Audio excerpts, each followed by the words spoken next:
I first got involved with the Littles at the very beginning of my career. I was around 22, 23 years old. I was just out of UCLA. I was writing my book, The Twilight Zone Companion. And I had started in television in animation. My friend Michael Reeves had brought me into animation on the Smurfs. And I had an agent who was booking me on different animated shows, and she told me there was a show starting up that Deke was going to be doing. So I went and I met with Jean Chalopin, who was the head of Deke at the time. And I just started coming up with ideas for the show, and very quickly I was writing a number of episodes. Well, I'd grown up watching shows like Star Trek, Twilight Zone, Outer Limits, so I knew I wanted to be a writer, producer working in television, primarily on the science fiction television shows. But my friend Michael Reeves was the god of animation. He was writing for Space Stars, Space Ghost, you name it. And one summer he got too many assignments. He couldn't write them all, and he asked me if I'd collaborate with him. And so I started by writing Space Stars Finale, which had Space Ghost in it, then wrote for Smurfs, then very quickly segued over to Deke and was writing things like The Littles. I also wrote for Filmation. I wrote for all of the major companies.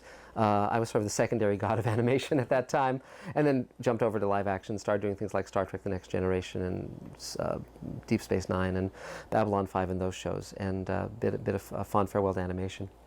In terms of the exact number of episodes of The Littles I wrote, that's lost in the mists of time and memory. I wrote a number of them, but also I wrote the second Littles feature, which was actually intended to be released theatrically, but never was. It was actually aired as a three-part holiday special at the 4th of July, and it was called Liberty and the Littles, and there's quite an interesting story about how that came about and how I wrote it. I really loved the show because the characters were very distinctive and very funny and very fun, and it was a very heartfelt show.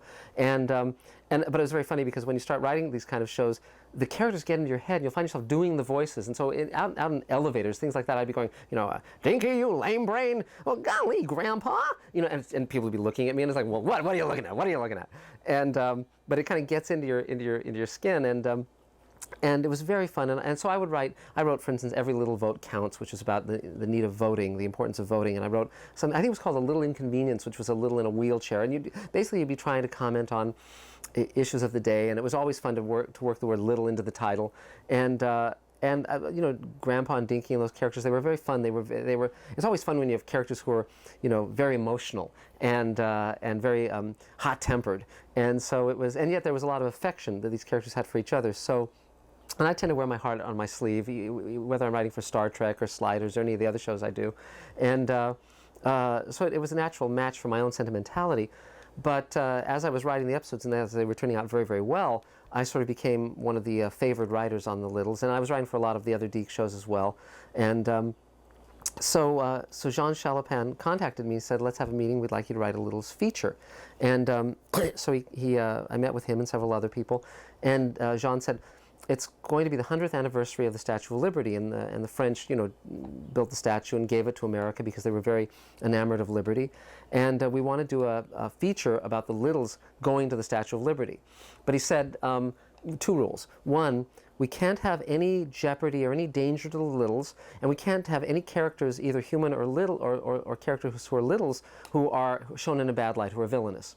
And I said, well, it's going to be a very short movie if you can't have anything happen. And I said, listen, let me give you an alternative. And I pitched this idea right on the spot. And the idea was, it's the 100th anniversary of the Statue of Liberty, and the Littles are flying to New York, and they get blown off by a storm. They get caught in a storm, and they crash land on Liberty Island, and they take refuge inside the Statue of Liberty. And what they discover in the Statue of Liberty is that there are French Littles living inside the statue, that when the statue was sent over to America, there were Littles who were seized with that same patriotic fervor, that same love of America, and they came over to secretly keep the statue in good shape and repair it and clean it and so forth. But a generation ago there was a snowstorm, and the adult Littles were killed, and the only Littles that were left were the children and one teenager, and he became a dictator. And now, so basically you have this dictatorship secretly living in the Statue of Liberty, and they don't know what liberty is, they don't know what democracy is, and the Littles are trying to teach them that information, and the leader, who's desperate to maintain his hold on power, brands them demons, and they're basically put on sort of a witch hunt kind of trial, and they're sentenced to death, where they're basically strapped to the spotlights around the statue, and those are going to be turned on, they're going to be incinerated, and they went for it. They said, great, sounds great.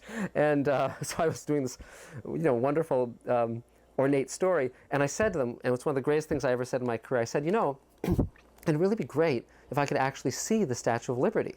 And so ABC flew me to New York. And the fascinating thing was that the Statue of Liberty was being renovated, so it was actually closed to the public. So they had to insure me for $1 million, and because it was a construction site, and I had to wear a hard hat, a helmet, and and also there was a scaffolding around the Statue of Liberty. So the animators in Japan asked me that anything I was going to write about in the script, they wanted photos, reference photos, and they wanted something in the photos that was the size of a little, so they would know what the size was, what the scale was.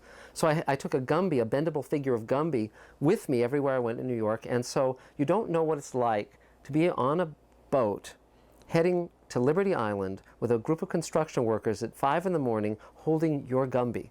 And so they were really razzing me. They were saying, do you take that everywhere you go? Do you have more of those at home? It's like, great, this is just great. And, but I get onto Liberty Island, and the guy who's taking me around says, you know, the inside we're doing welding, so you can't go inside the statue. You're going to have to go up the outside. So I look up at the scaffolding, and I have a fear of heights. And, you know, so I look up at the scaffolding, and I have a fear of heights.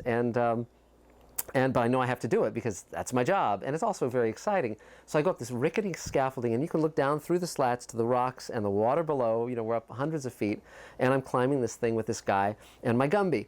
And I get up to the top, and it was an amazing experience because I was literally this close to the face of the Statue of Liberty. It's a view that you could only have 2 times in 100 years. When they built it, and they put it up on Liberty Island, and when they were renovating it. And so I put my hand on the face of the Statue of Liberty. I was looking up the torch, and I was taking photos of Gumby. I actually put Gumby in the ear of the Statue of Liberty. I was taking photos, but the funny thing was that I was so focused on the job I was doing that I didn't get any photos of me with the statue. There's a photo of me with the water behind me, but not with the Statue of Liberty. But there's plenty of photos of a Gumby with the Statue of Liberty. And then when I was back in Manhattan, anything I thought I would write about, I was taking photos of. And I remember at one point I thought I might have a sight gag where Dinky gets ejected out of a window and lands in a garbage can. And so there was a street corner garbage can in Manhattan, and I put Gumby by the base of the can and took some steps back to photograph him. And the light changed, and this mob of people went by, and this guy in a business suit grabbed the Gumby and started heading down the street. So I had to chase after this guy in a business suit and say, excuse me, but that's my Gumby. And so I wrote the episode. I was very pleased with how the script came out. And but by then, there was a merger with ABC and Cap Cities and so forth, and their strategies changed, and they didn't release it theatrically, but they did do it as a 3-part special, and for many years it would air on the 4th of July, and I was very proud to have been part of that because I feel very strongly about our freedoms and about what makes America at its best a wonderful country. I treat the credo on the Statue of Liberty's tablet about, you know, bring me your tired, your poor, your huddled masses yearning to breathe free. I treat that very seriously. I'm the child of immigrants, and so it was great to write about that within the lens of the littles and have it be adventurous and fun and heartfelt and you know, something that would make you laugh out loud, and it was just great. And so I'm proud to have been part of that. And so when I look back at the littles, it's really one of the special things I got to do for my career, and certainly being able to see the Statue of Liberty in a way that very few people have had the opportunity to see it was a once-in-a-lifetime experience. In terms of how we went about writing them, I wrote them on my own, but I was working very closely primarily with John Chalopin. He was the head of the company. He had this very funny, fractured English he would use, and he would send these memos where he was spelling things phonetically, so it's like they hop on the motos. Well, what's a moto? Oh, motorcycle. Okay. They go in the closed, C-L-O-S-E-D. What is that? Oh, that's how he's pronounced it. Closet. They go in the closet. Okay, great, I got it. And so he's a very fun character, very scruffy and charming and fun and crazy.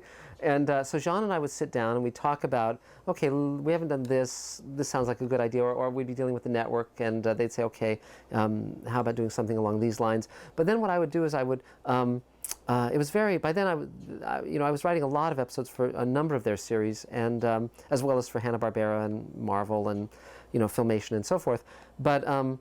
But basically, I'd write an outline. It'd be a few pages long, and then they'd approve it. It was a pretty straightforward process, pretty easy. And then I'd write the script. The scripts would be about 50, 55 pages for a half hour.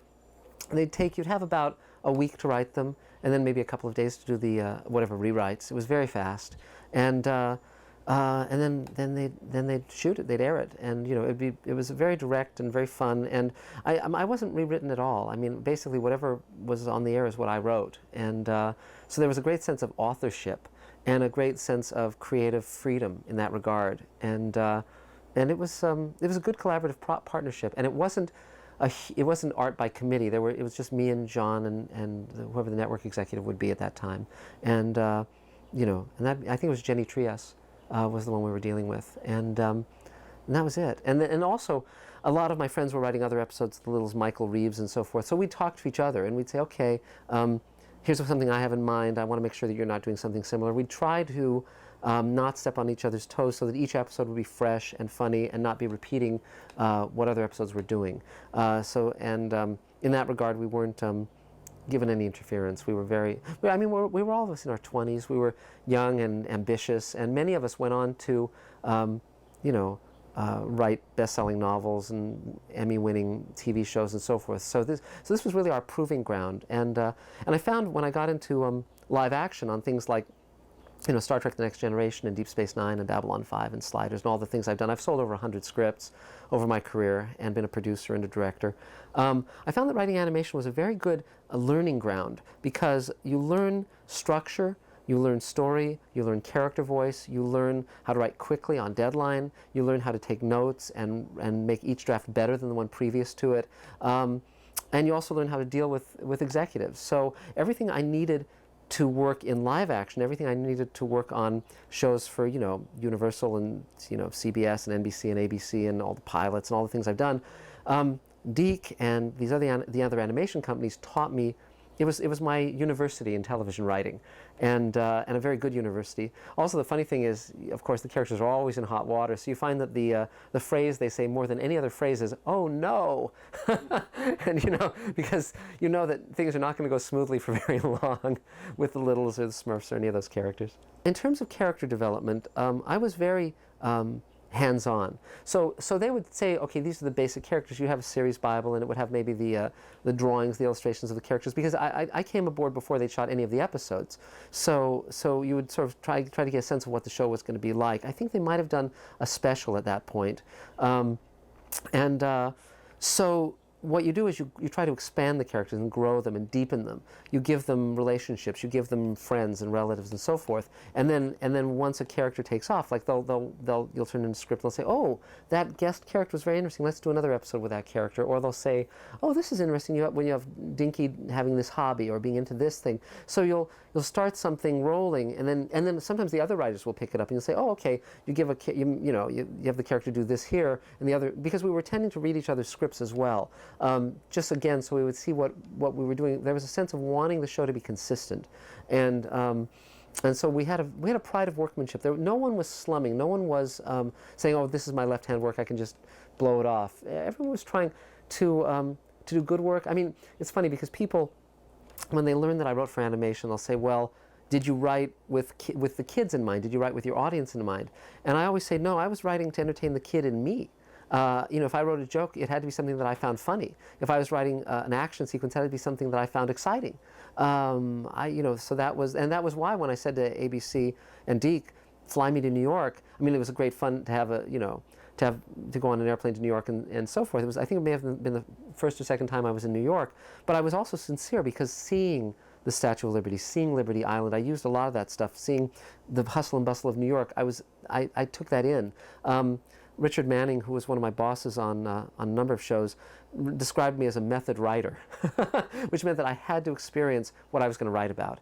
And although I don't tend to, I'm not 6 inches tall and I don't fly a miniature airplane, you still have to get into the life and the headset and the heart of the characters you're writing. And so as much as possible, I tried to do that with the Littles. I think the reason I was used so much by Deke and by the other companies was because I had a real sense of what the parameters of a show were.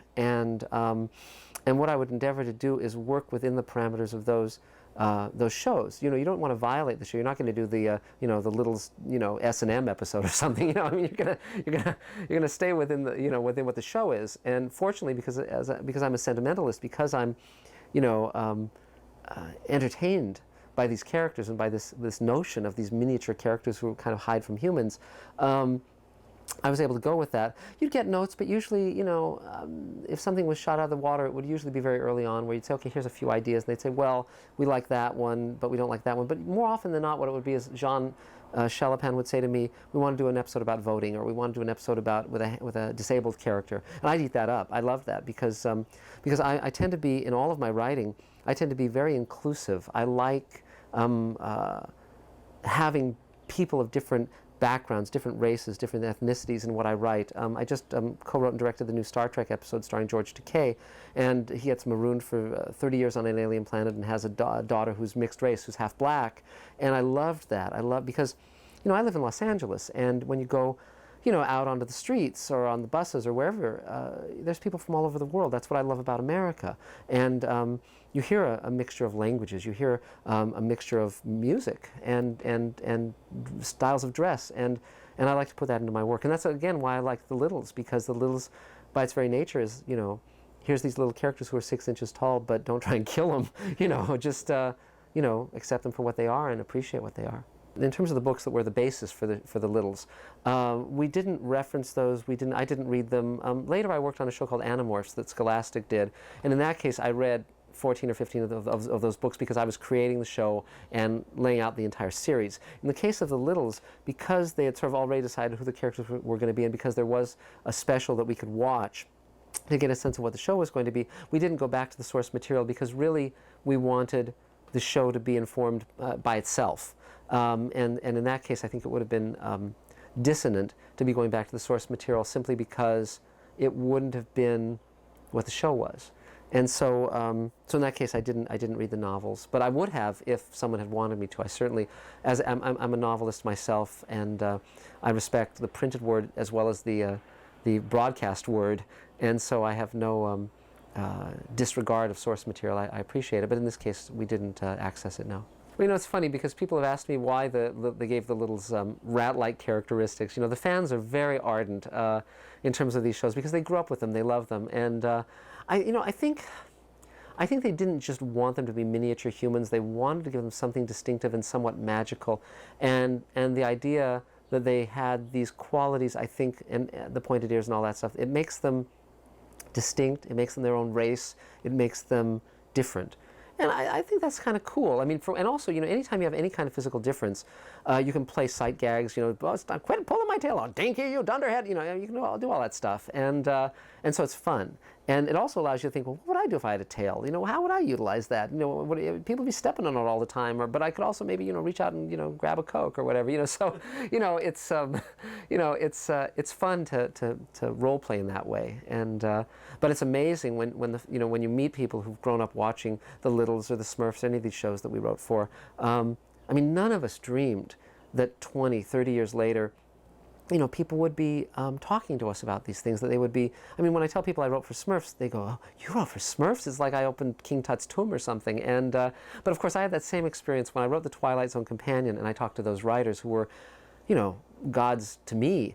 It was like, wow, here's someone who wrote, for the Twilight Zone or for Star Trek. So I can put myself in that place and understand why people love shows like The Littles and why they're excited to meet with people who wrote them.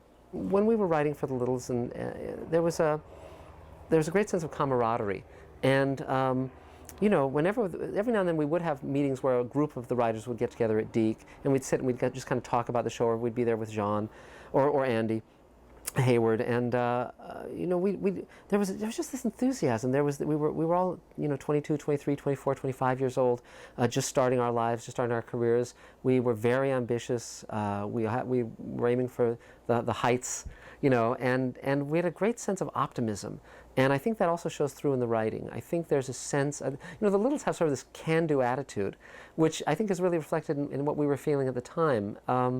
And also we'd hang out socially. We'd have parties. Many of the writers would have parties. Even our agents would have parties. There were only 1 or 2 agents working in animation. Candy Montero was my agent at the time, and most of us were represented by Candy. And so we'd have pool parties, barbecues, and we'd hang out and we'd talk about science fiction and TV and movies and what we were going to do with our careers. And we talk about the characters we were writing the shows, the Littles. We'd share stories about, Jean said this or Jean did that, or, he's such a character, and we really were friends. We really were confidants and rooting for each other. One thing that was very clear from the beginning was that this wasn't just a show that was supposed to be empty entertainment, that it had a moral and a social purpose, that the notion was, let's tell kids why voting is important. Let's tell kids why, if you're disabled or if someone you know is disabled, why they should be included and not ostracized. And so the trick with that was to not make it preachy. The trick with that was to make it entertaining and make it real to our lives. And but they would have these PSAs. They would have these little bumpers that would not hammer home the point so much as illuminate the point. That would be, Grandpa talking directly to the camera or whatever. And it was just fun. I mean, there was just a sense of, I wrote the one about voting, and okay, I was very aware that the kids who were going to watch the show weren't going to go out and vote, or, unless they were able to, put on a deep voice and wear stilts. But I thought, okay, well, kids probably have never talked to anybody about voting. They probably don't have a sense of that and how that works and what that is and why it's important. And I had a sense of I'm performing a useful task here, because if the kids watch this, even if it's like it's not going to change an election, but maybe they'll start to think about that. Maybe it'll start to percolate. So maybe when they do get older, maybe they'll volunteer for a political campaign, or maybe they'll be more socially active. And so I was very glad that the show had that element to it, and that sense of purpose. I didn't find it a straitjacket at all. I found it freeing. I liked the character design on the Littles. I liked the way Grandpa looked. I liked the way Dinky looked. They were obviously my two favorite characters because they were the most extreme and you could do the most with them. But, it was, I wrote for a lot of animated shows before I moved on to live action. And with most of them, it was very funny. They interviewed me recently about He-Man, and I have very vague memories of He-Man. It was like, okay, I know people love He-Man, but they tell me I wrote episodes fine, good. But with the Littles, my memories are very, very clear and very, very fond. And it was because I really liked the show, and I really enjoyed writing for it. And I'm very glad to be talking about it after all these years. I haven't talked about the Littles for easily 20 years to anybody, but I'm really enjoying having the chance to share these memories with you today.